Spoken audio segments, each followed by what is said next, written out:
Warning: Superpower review is intended for a mature viewing audience. This video may show images that are not suitable for kids under 13 years old. Viewer discretion is advised.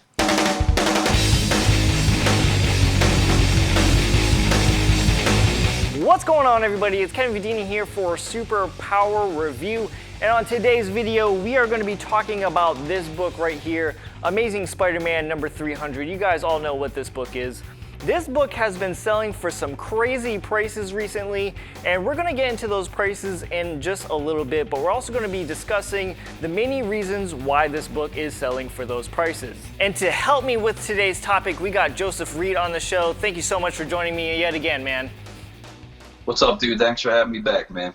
No problem. And before we start getting into these prices, guys, please smash that like button if you like today's content. Comment some feedback in the comment section down below. And lastly, subscribe to the channel to show your support and to potentially win a free slab once the channel reaches 2,000 subscribers. All right, Joe, are you ready to hear some of these crazy prices that this book has been selling for?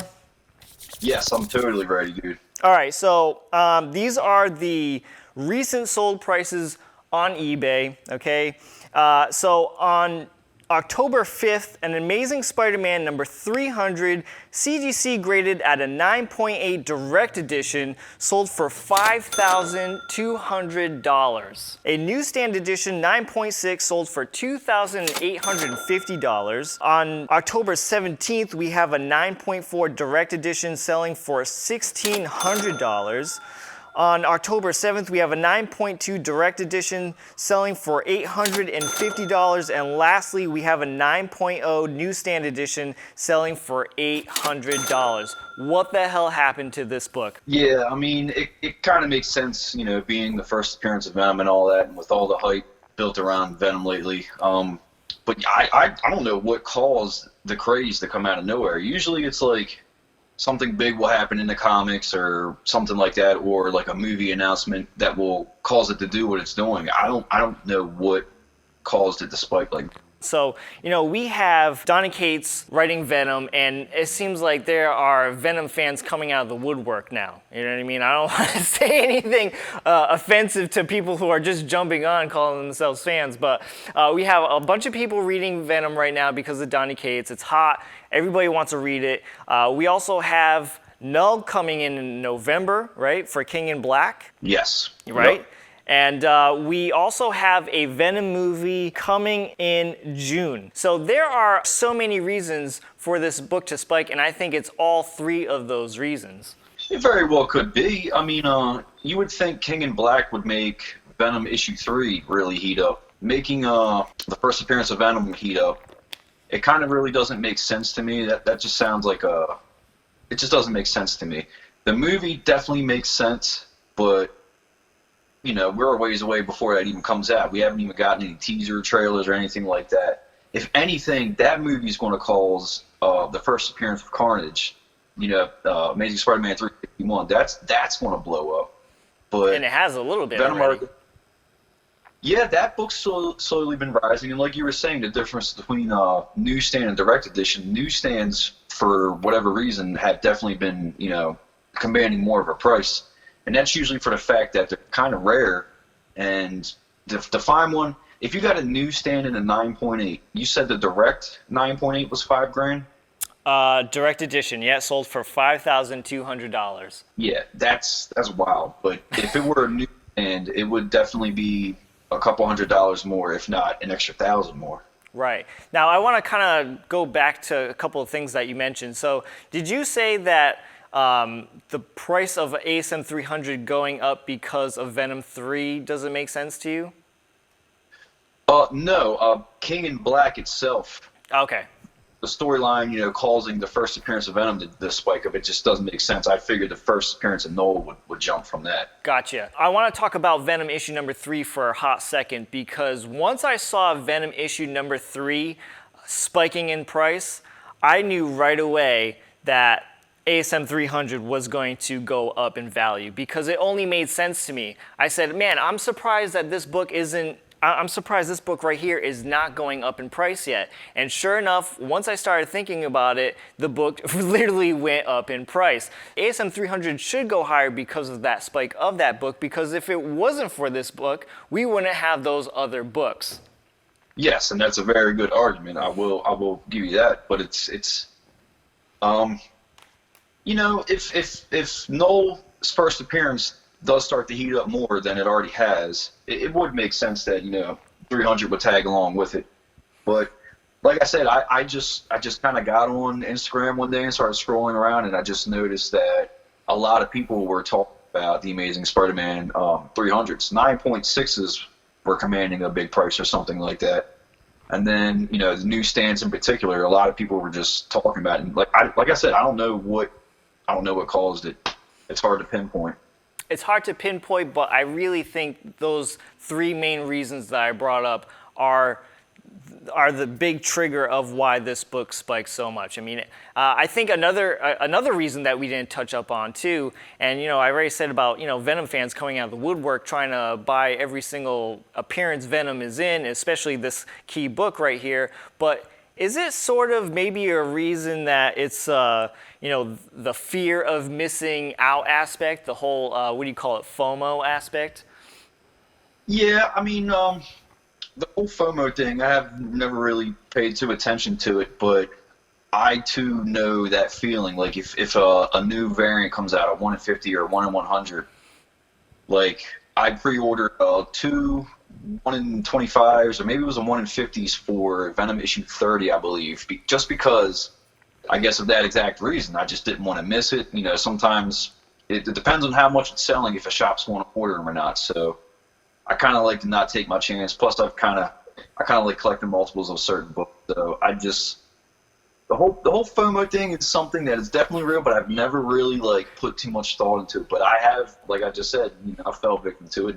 I pre-order stuff sometimes. So with the whole new wave of Venom fans coming out, that in particular is definitely going to help drive the price up, because, you know, this was a highly printed book, but high grades aren't as common as you would think. Mm-hmm. And if everybody's trying to get it, you know, there you go right there. That's how you start getting books to spike up. Especially the newsstand edition, because as you mentioned, newsstand edition is a little bit rarer because they were not sold in comic book shops. They were sold in, you know, grocery stores or in newsstands. Exactly. I remember buying, this is probably telling my age here, but I remember buying Venom solo comics like Separation Anxiety. I got that storyline and a few other random ones from Rite Aid. From a Rite Aid. I don't know if you have Rite Aids there, but it's basically like a drugstore kind of deal. Yeah. They used to have comics in there, and that was the first place I really started to notice Venom solo comics. But with it being like a little mom and pop shop back like that, I was actually talking about this the other day, because a buddy of mine, I forget his Instagram name, I apologize, but he was you know, explaining that newsstands are more common because they were all in these stores, and he brought up, like, you know, like stuff like Walmart and whatnot. This book came out in the 80s, so there was no Walmart, and, you know, they might get like a copy or two. They're not going to have racks and racks of comics because they're not a comic shop. So, you know, just to set it straight, the newsstands are definitely more rare, especially in high grade, because with it sitting in a convenience store, anybody can just walk by and thumb through it and put it. Right, and exactly, because, you know, since it was sold at a drugstore, grocery store, newsstand store, magazine store, it's not a comic shop. And so people know how to treat comic books. People who are putting those books on shelves aren't taking the proper care on putting those books on shelves, and that's why it's so much harder to find those books in better condition, because now we're getting, you know, bent corners, spine ticks, spine rolls, even subscription creases as well. Mm-hmm. And not only that, this was over 2 decades ago when this book came out. So if you're getting it now, the chances that it's crossed so many different hands, different collectors, or maybe somebody bought it, never bagged and boarded it, and they just left it sitting in a drawer for, you know, or a box or whatever. Like, it's really hard to get this book in a high grade at this point in time. It really is. So my question to you, does this book deserve these prices that it is selling for right now? Yes, I definitely believe it commands the prices. Like I said, I talked to a buddy. He was talking about the oversaturation of Venom fans, and then he's all throughout the comics and all these variants. but Venom has always been like that. Venom has been literally a character that commands respect at Marvel, and he's always sold just because of his look. And now that we've got like a great story, he's always been like an Omega-level threat to the Marvel Universe, and now we're getting that. So we got the great backstory. You know, he's not necessarily doing guest appearance cameos all over the place like he was back in the day. Like, he's more strictly with his own title, but it's one of the I'd say it's one of the best storylines coming out of Marvel right now, next to Thor, which is also written by Cates, and then Immortal Hulks. Yeah, Venom's only going to go up. I don't see the Venom train stopping ever. The only thing I want to stop is these freaking exclusives. We don't need 36 covers per issue, but the Venom train's not going to stop. As a matter of fact, it's just going to continue to go. All right. Well, I totally have to agree with what you said, that this book definitely deserves the prices. And what I will say is that 3 years ago, I am so happy that I bought all of the copies that I bought at the time, because I knew this day was going to happen where this book was going to jump up in price. I didn't think it was going to happen this soon, to be honest, but I knew that this book was going to only increase in value over time. And, you know, to the people who were like, Kevin, you're crazy for owning 8 copies. Hey, listen, this is by far my favorite book ever, okay? This is my #1 comic book. This is my favorite book by my favorite artist. But, you know, the very first appearance of my favorite character appears in this book. So, yeah, I'm biased too. And I really feel like that this book deserves these prices. It's only going to get higher. And I'm only going to take a guess here, and or kind of guesstimate. But I think within 15 years from now, okay, this book will fetch prices that a ASM 129, the first Punisher, receives today. I totally agree. I see this thing being the next Hulk 181. Yep. You know, especially in 15 years. Oh God, yeah. I mean, like I said, as long as there's Marvel, as long as this character is still going, that book is only going to continue to rise. I don't know what to expect with all the movies, but you know, that, like I said, that just brings more and more people into the fandom of Venom. So there's always demand. It's just going to continue. And the other thing too is a lot of people will say, hey, well, this book will drop, you know, if Venom #2, the movie, isn't good. And you know what I gotta say to that is, Venom, the first Venom movie wasn't all that great, and this book did retain its value, okay? So, you know, 3, you know, whatever years ago when I was, you know, buying these books, you know, I haven't spent a penny more than $300 on one of these copies, okay? And I will admit, I'm happy that I bought them then than now. I do wish I could have, you know, maybe traded in my 9.4 to get a 9.6, but you know what? I got to be happy with what I have, and that's it. But again, I just think that this book maybe decrease over time, but I don't think it will be very much, and it's just going to go much, much higher over time. I mean, naturally, that every character, whether you're looking for a first appearance or a variant, like, they all eventually come down in price, and you might find them deals out there. But long term, I mean, that's something I've always considered. Like, long term, when this book first came out, we got a cover price of $1.50, you know? Right. When I bought this for $260 back in like 2014. So, I mean, if we're looking at long term, it's just going to continue to rise. Like, this will never be cheaper than that. You know what I mean? It's not going to. It might cool down and chill for a little bit, but it's going to be at a high price, and then something's going to happen, and it's just going to go back up. And we're also talking about a 32-year-old book? Yeah, like I said, man, this book is super, super old. So to have it in a high grade, I mean, you can't go wrong with that.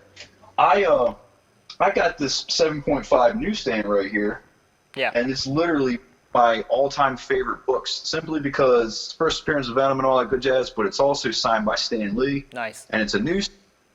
I don't mind the grade at all, but I don't know what to value it at.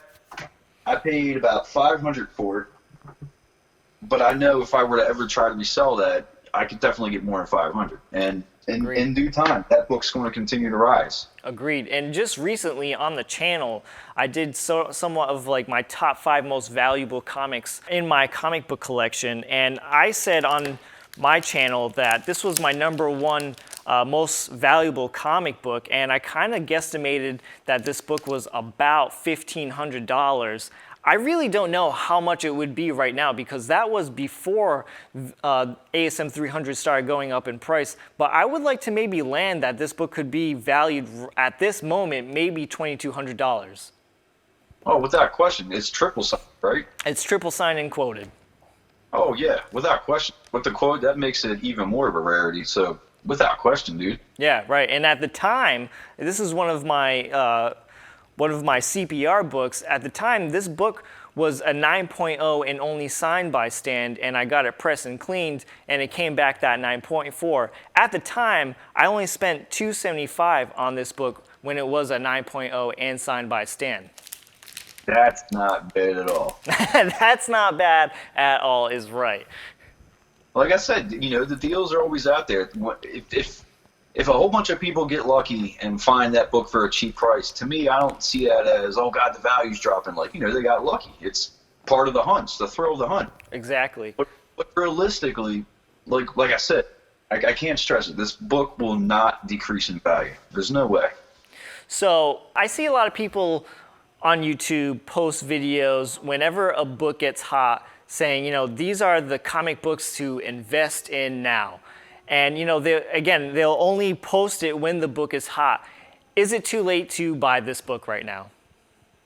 I'd say never, man, because if you look behind me here, this top row, these books, when I first started getting back into collecting, it was just like, there's no way. There's no way. But there they are, man. Never say never. You just got to keep the hunt alive and just, you know.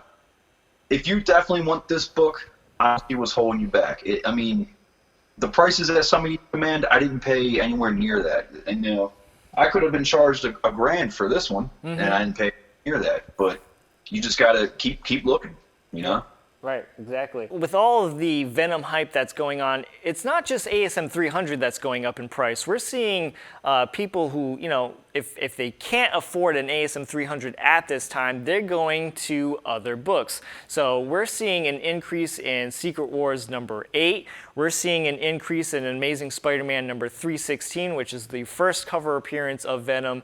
And we're also seeing an increase in ASM 361, which is the first appearance of Carnage. And again, that character would not exist if it weren't for Venom. Exactly. And that's another one that's just going to continue to rise. Like, no question about it. If you don't have one and you're thinking about getting the first appearance of Carnage, I would strike while iron's hot, because regardless of how the movie does, the second we get our first preview or, you know, trailer that shows Carnage and how he's going to look in the movie, we know how it is, man. That book is just going to explode. So that's something I think people should definitely look into. But also keep in mind, you can still collect other books and get rare, you know, variants and whatnot, stuff like that, and eventually flip towards this book. If that's the case, if you're looking at one of these books and they're super expensive and you got, you know, the first appearance of Deadpool and you're not too big of a Deadpool fan and you got other books like that, you know, consider trying to sell them and upgrade to that book. I've done that a lot with a lot of these books. Save your pennies, everybody, because if you're looking for this book right now, save your pennies. Sell your collection if you want it. So, Joe, that's going to do it for today's video. Thank you so much for joining me, man. I appreciate it. Not a problem, dude. Thanks for having me, man. All right, guys, so that's going to do it for today's video. Make sure you smash the like button if you like today's content. And again, make sure you save your pennies for all of your ASM 300s. I'm definitely happy I bought mine when I did. And I'm sitting on gold here, everybody. So, guys, thank you so much for joining me. And I'll see you guys next time.